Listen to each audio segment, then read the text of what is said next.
I've always sort of had that drive to learn about other folks. Why people believe different things or did things differently than me. And so I think just being curious about the world and about other people and how other people lived. I was more of like, why are these people behaving the way they are? How are they interacting with each other? Why are we doing this? Why are we learning that? Why do you have this rule? And so I think if that curiosity, if that bug is there, then you get to explore those fun things and you really get to change the world through anthropology and sociology.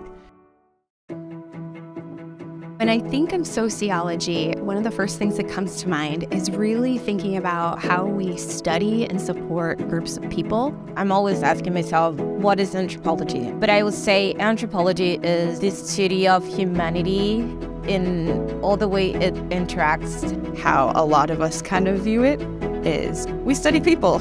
Anything that has to do with people, we study it. It's the kind of quiet mechanism that makes anything relevant. There's always this undercurrent of why does it matter to people? And that's what anthropology and sociology get at.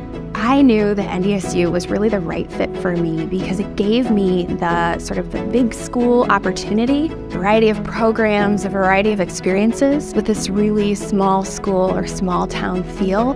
The department itself, the faculty is incredibly welcoming, warm, inviting. They love teaching, they love interacting with students, they love the ideas that they teach. And I think that passion and that care can really be a unique place for students in terms of wanting to feel like they belong. They've gone above and beyond to really help me out and make me feel not just that I could be in this space, but welcome in the space. Feels like they care about me, not just as a student, but as a human. The professors here are absolutely incredible. They all bring very different perspectives into it, and they all are incredibly knowledgeable people.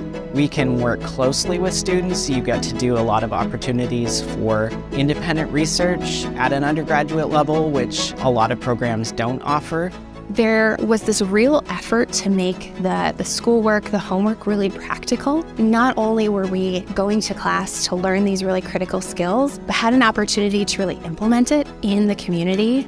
That's actually one of the things that helped me as I started to look for a career. I had some experience that I could list on a resume. We're not engineering where you're going to get an engineering degree and then go get an engineering job.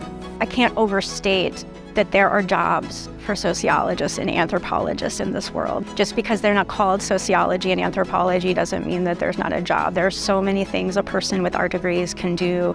We're critical thinkers. We can write well, we can make interpretations, we can start a project and see it through to the end. This idea that the degree that you get is going to decide your whole life is not true. Most people want to feel good about what they're doing with their lives. They don't want to just go and do a job to do a job. Getting somewhere that will be both meaningful and keep them alive and have a family and have a life they want to have. Our programs do both things, and the students who come out, I've watched them do all kinds of amazing things when they leave and the work they do in the community. When I think about our communities today and I think about what's missing, I think the biggest thing that comes to mind is connection and the ability to see one another as part of a bigger family, a bigger community, and finding the ways that we are similar from one another is an opportunity to build that connection. But I think even more than that, finding the value and the joy in our differences is really, really, really critical. A lot of it comes back to how can people work together? How can we get along? How can we innovate as a society? What brings people together? Why is difference sometimes dividing? But how can we really embrace what makes us unique as humans? There's no universality to humans, but when you're able to look at people and how they interact and pull from that, what does that mean? What does that tell us about what it means to be human?